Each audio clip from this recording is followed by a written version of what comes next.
Let's do my nails while I talk about how I read 130 books this year.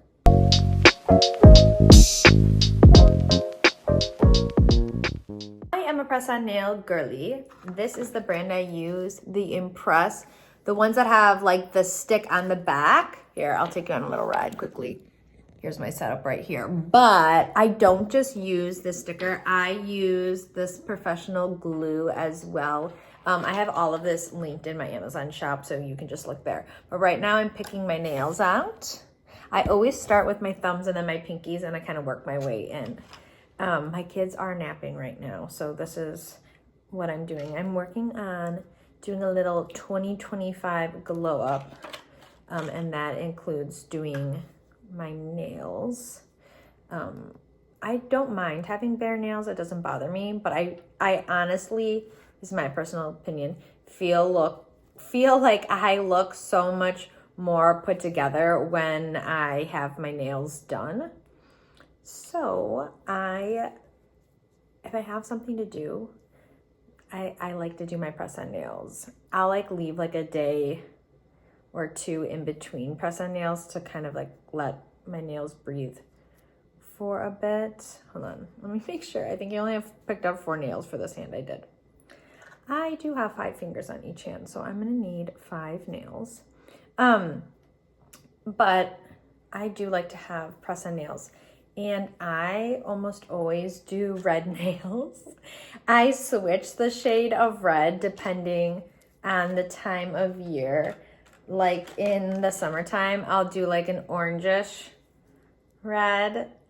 And then in Christmas time, I'll do like a candy apple red, or like now this is, let me show you, like a deeper, here we go, deeper shade of red. I'm doing these for Christmas time. And then sometimes I'll add like little nail stickers on too. Very cute. And then it comes with like an alcohol wipe. I always just do that to wipe my nails. And then a file too. And after I wipe them, I will kind of like file my natural nails to rough them up a little bit before I put the press-ons on. So my kids are napping right now and I'm doing my nails, but a lot of times during nap time, I will read as well, which is part of the reason why I have read 130 books this year. This was actually my first year doing a Goodreads goal. I've had like a Goodreads account for a while, but this is the first year I've actually like tracked what I'm reading and rated them and all of that. In the past, I just kind of used Goodreads. I'm using the file now. It's still stuck to the instructions. I'm not even taking it off. I've just used Goodreads to kind of like look up books to read a synopsis about them. So my goal this year was to read 100 books. In past years, I've done a 50 book goal when I have been working full time.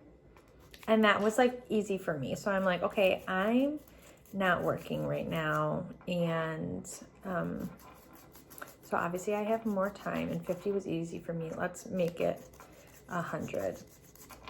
And I think that's like 8 books a month or something. I haven't done the math. No, it would be 8 times 12 is 96. So, right? Yeah. So a little bit more than 8 books a month. Okay, so back to my nails for a second. So now I'm going to do the glue, and I always start with my pinkies on each hand and then go into my thumbs because I need my thumbs to peel the backing sticker. Let me see, on this. So I'm doing like double duty so they stay on, and these will last me like 1 to 2 weeks, easy. So I just do not that much glue, a little drop of glue. Oh, of course the glue. Hold on, I need to get like a pin or something just to open the hole. It like dried, okay. BRB. We have taken a push pin to the glue, so we are all good. I'm gonna put just a dab of glue on the nail. Then, like I said, I'm gonna keep my thumbs out because I have to peel this little sticker and just slap it on. And this is the tricky part. You want to press it down but without getting any glue on the top of the nail, because then obviously you'll have like glue marks. Ta-da! Instantly better. Okay, I'm gonna stop talking about my nails now and then start talking about more books. But anyways, in like the first maybe like 3 or 4 months of the year, I was reading like 8 books a month.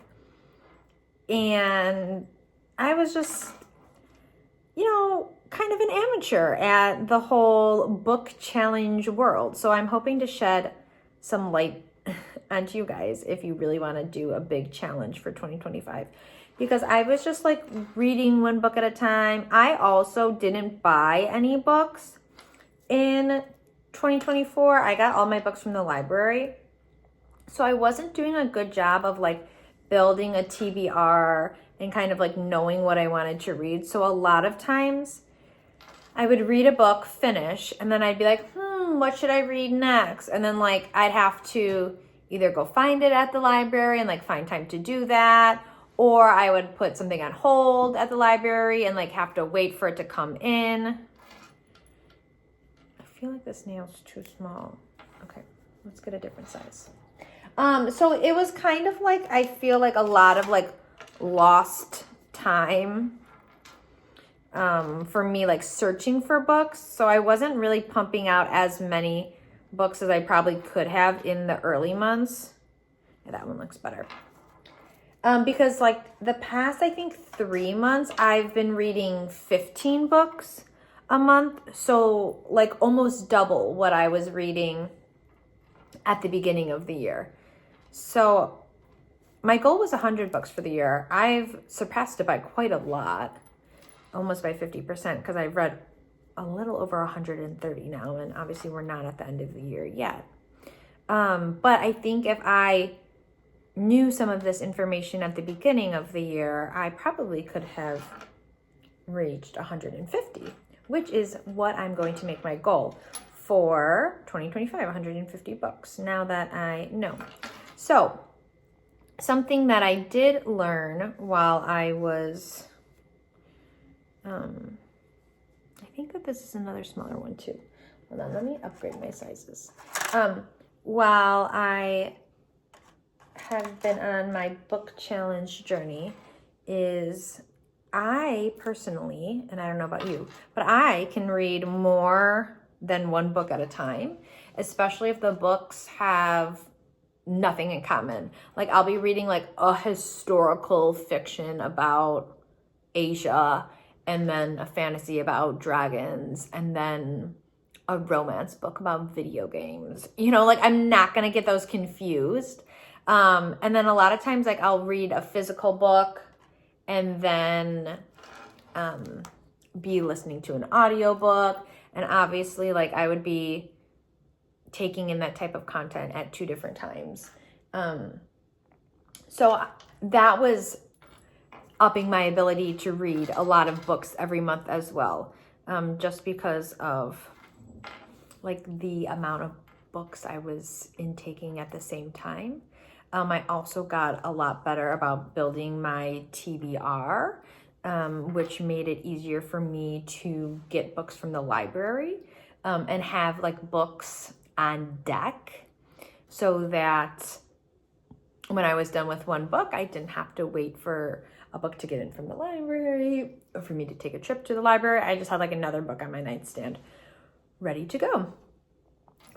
So that is my goal for 2025, is to read 150 books, which I think will be totally doable as long as I don't like hit any major reading slump, which I didn't in 2024. There were like definitely some days where I didn't read at all, but it was not like weeks where I was like, oh my God, I can't even pick up a book. I find for myself, if I am in a reading slump, the quickest way for me to get out of it is just read like a super quick cheesy romance book, and like even like a couple, to just get myself out of a funk. Because for me, romance books usually don't take me that long to read. They always, for the most part, have a happy ending. It's probably the same kind of format, so I know what to expect. where like if I am in a reading slump and I like try and read a fantasy with a lot of world building, that is most likely to keep me in a slump because it takes like a lot of effort and time, and they're usually like really long books. But I know there's been a lot of discourse online about like, oh my God, how are you reading that much in a year? And obviously, like I said, I'm a stay-at-home mom, so like that is so different than someone who works a full-time job and trying to read 100 plus books. Like I totally get and acknowledge that. I will say though, I don't read a lot during typical work hours because I am a stay-at-home mom to twin toddlers, and they normally don't let me sit down. I'm running around like a crazy person all day, and often we are out of the house because if we are in my house, they are destroying it. So oftentimes we are out at the house at a museum, at a show, at a play date. So obviously I'm not like reading during those times. I also don't listen to audiobooks when I'm around my kids. I don't like having headphones on when I'm with my kids because I want to be like present and accessible to them at all times. And I don't want them to just see their mom like wearing headphones and think that they like can't talk to me. So I don't listen to audiobooks during the day either. I don't listen to audiobooks in the car if my kids are in the car, which is like basically all of the time. I'll listen to like their audiobooks, like a kid's story, but nothing of my own, just because what I am listening to is not appropriate for children. So I really don't spend that much time during like a typical person's work day reading. They do take a nap every day. And during that time, I maybe will read for about 45 minutes.